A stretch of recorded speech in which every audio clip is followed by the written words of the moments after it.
So this is all about the pitch of the helix. So in space,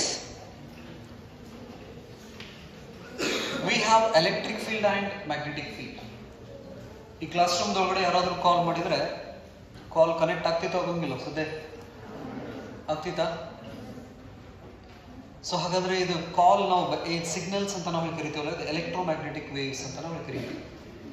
so ಇಲ್ಲಿ electric ಫೀಲ್ಡ್ನು ಐತಿ ಮತ್ತೆ magnetic ಫೀಲ್ಡ್ನು ಐತಿ. ಅದೇ ಈ ಕ್ಲಾಸ್ ರೂಮ್ ಒಳಗಡೆ ಒಂದು ನೀಡಲ್ ಮ್ಯಾಗ್ನೆಟ್ ಅನ್ನ ತಗೊಂಡ್ಬಂದು ನಾವು ಡಿಸ್ಟರ್ಬ್ ಮಾಡಿ ಕೈ ಬಿಟ್ರೆ ಸ್ವಲ್ಪ ಹೊತ್ತಾದ್ಮೇಲೆ ಅದೇನಾಗ್ತೈತಿ? ಸ್ಟಾಪ್ ಆಗ್ತಿತ್ತ? ಯಾವ ಡೈರೆಕ್ಷನ್ಗೆ? ನಾರ್ತ್ ಸೌತ್ ಡೈರೆಕ್ಷನ್ಸ್ ಸ್ಟಾಪ್ ಆಗ್ತೈತಿ. ಮತ್ತೆ ಡಿಸ್ಟರ್ಬ್ ಮಾಡ್ರಿ ಮತ್ತು ನಾರ್ತ್ ಸೌತ್. ಸೊ ಅಂದ್ರೆ ಈ ಕ್ಲಾಸ್ ರೂಮ್ ಒಳಗಡೆ ಮ್ಯಾಗ್ನೆಟಿಕ್ ಫೀಲ್ಡ್ ಐತಿ ಅಂತ ಅರ್ಥ.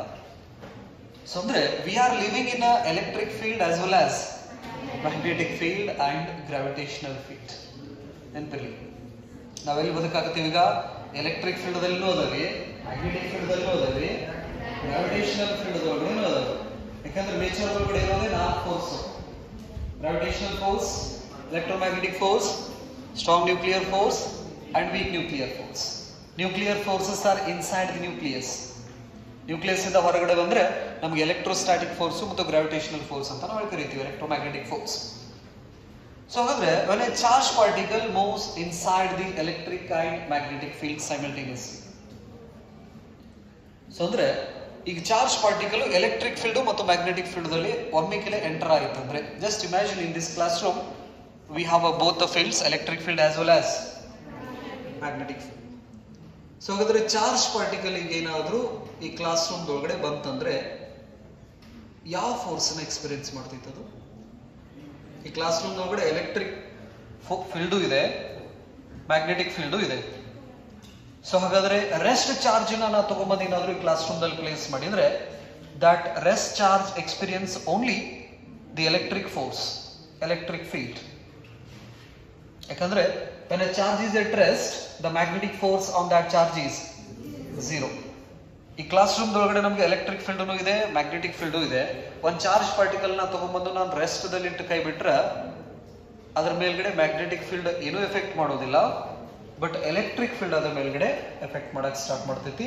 V have the expression of electric force that is F is equal to Q into E ಅಂತ ನಾವು ಹೇಳಿ ಬರೀತೀವಿ. The electric force is not depends on the velocity of the charged particle, remember.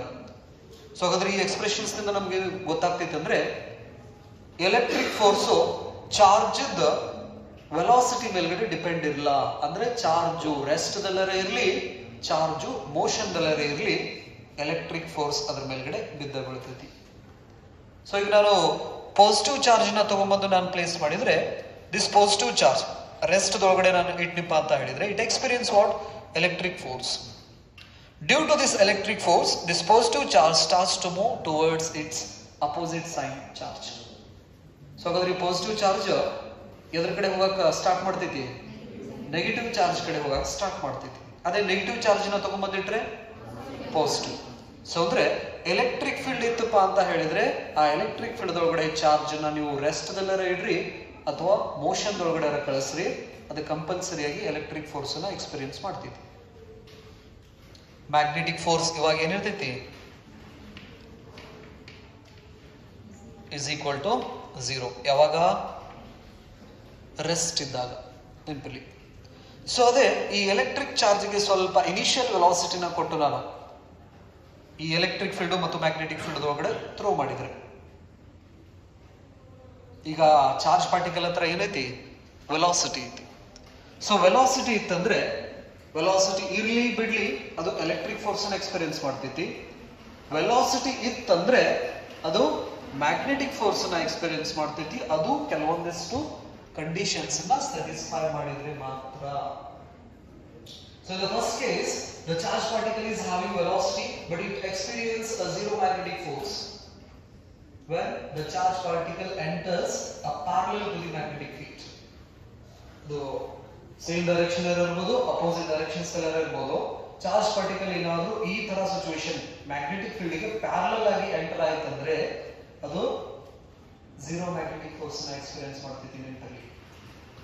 So ಹಾಗಾದ್ರೆ if a charged particles is parallel to the magnetic field, the magnetic force on that charged particle is 0, but electric force will be there.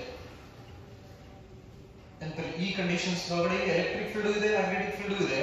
So ಅವಾಗ ಈ ರೀತಿ charge particles ಏನಾದರೂ magnetic field ಡೈರೆಕ್ಷನ್ಸ್ಗೆ ಮತ್ತೆ electric field ಡೈರೆಕ್ಷನ್ಸ್ಗೆ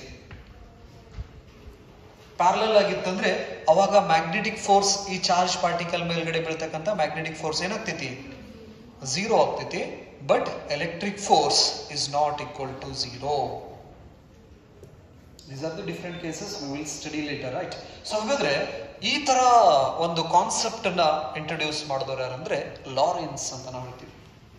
ಅಂದ್ರೆ ನಾವಿರೋದೀಗ experiments ಮಾಡೋದು, lab ಎಲ್ಲ set ಮಾಡೋದು, ನಾವು ಯಾವ ಫೀಲ್ಡ್ ಒಳಗಡೆ ಎಲೆಕ್ಟ್ರಿಕ್ ಫೀಲ್ಡ್ ಮತ್ತು ಮ್ಯಾಗ್ನೆಟಿಕ್ ಫೀಲ್ಡ್ ಒಳಗಡೆ ನಾವು ಸೆಟ್ ಮಾಡ್ತೀವಿ, ಎಕ್ಸ್ಪೆರಿಮೆಂಟ್ಸ್ ಅನ್ನ ಮಾಡ್ತೀವಿ.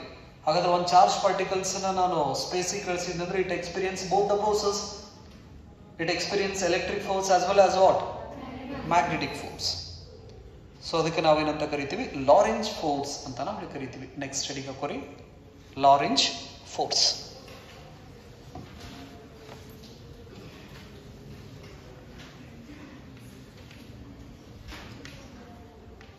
Lorentz force. Lorentz force. It is the net force. Statement ತಗೋರಿದು. Lorentz force. It is the net force experienced by the charged particle. It is the net force. It is the net force experienced by the charged particle. Charged particle moving in a region experienced by the charged particle moving in a region where both magnetic and electric fields are present. Charged particle moving in a region where both magnetic and electric fields are present. Both magnetic and electric fields are present. So ಅಂದ್ರೆ space ಬಂದ್ರೆ ನಾವು electric field ಅನ್ನು observe ಮಾಡ್ತೀವಿ, ಹಾಗೆ magnetic field ಅನ್ನು observe ಮಾಡ್ತೀವಿ.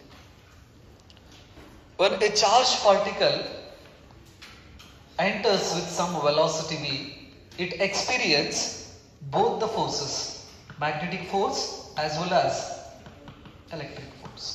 So ಹಾಗಾದ್ರೆ Lorentz ಅವರು ಏನು ಹೇಳ್ತಾರೆ ಅಂದ್ರೆ, ಒಂದು ಚಾರ್ಜ್ ಪಾರ್ಟಿಕಲ್ ಏನಾದರೂ ಎಲೆಕ್ಟ್ರಿಕ್ ಫೀಲ್ಡ್ ಮತ್ತು ಮ್ಯಾಗ್ನೆಟಿಕ್ ಫೀಲ್ಡ್ ಒಳಗಡೆ ಎಂಟರ್ ಆಯ್ತಂದ್ರೆ, ಸ್ಪೇಸ್ ಅಂದ್ರೆ ಎರಡು ಇರ್ತಾವೆ, ಎಲೆಕ್ಟ್ರಿಕ್ ಫೀಲ್ಡ್ ಇರ್ತೈತಿ, ಮ್ಯಾಗ್ನೆಟಿಕ್ ಫೀಲ್ಡ್ ಇರ್ತೈತಿ. ಸೊ ಎಂಟರ್ ಆಯ್ತಂದ್ರೆ ಈ ಚಾರ್ಜ್ ಪಾರ್ಟಿಕಲ್ ಎರಡು ಫೋರ್ಸ್ ಅನ್ನು ಎಕ್ಸ್ಪೀರಿಯನ್ಸ್ ಮಾಡ್ತೈತಿ. ಎಲೆಕ್ಟ್ರಿಕ್ ಫೋರ್ಸ್ ಅನ್ನು ಎಕ್ಸ್ಪೀರಿಯನ್ಸ್ ಮಾಡ್ತೈತಿ, ಮ್ಯಾಗ್ನೆಟಿಕ್ ಫೋರ್ಸ್ ಅನ್ನು ಎಕ್ಸ್ಪೀರಿಯನ್ಸ್ ಮಾಡ್ತೈತಿ. ಹಾಗಾದ್ರೆ the net force experienced by this moving charge is the sum of these two forces, electric forces and magnetic force. Therefore we can write a Lorentz force expression. The net force experienced by this moving charge is the vector sum of the electric force plus magnetic force.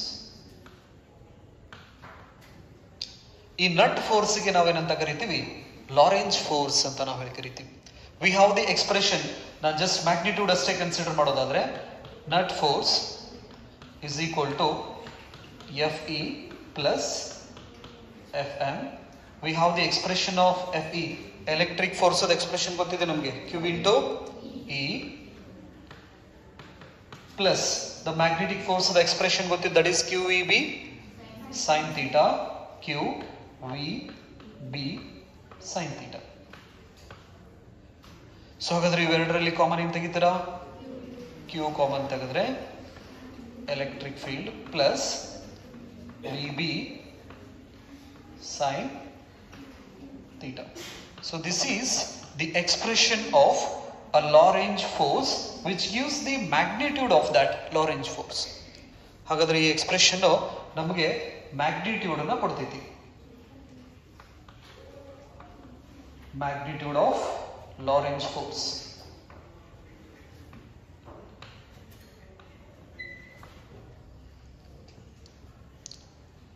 So we can write this Lorentz force in vector form.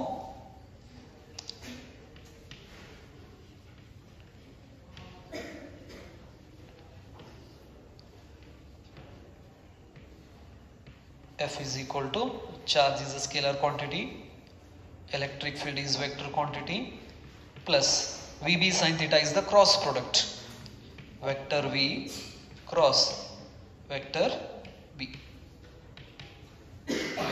This is the vector form of what? Lorentz force. Vector form of Lorentz force. So Lorentz force is nothing but what? That is the net force experienced by a moving charge when it moves inside the electric and magnetic field. Or it is the space where we can observe electric and magnetic field. If a charge enters into that place, it experiences both the forces. ಅದಕ್ಕೆ ನಾವೇನಂತ ಹೇಳ್ತೀವಿ? ಲಾರೆಂಜ್ force ಅಂತ ನಾವು ಕರಿತೀವಿ. Lorentz force is the sum of electric force and magnetic force.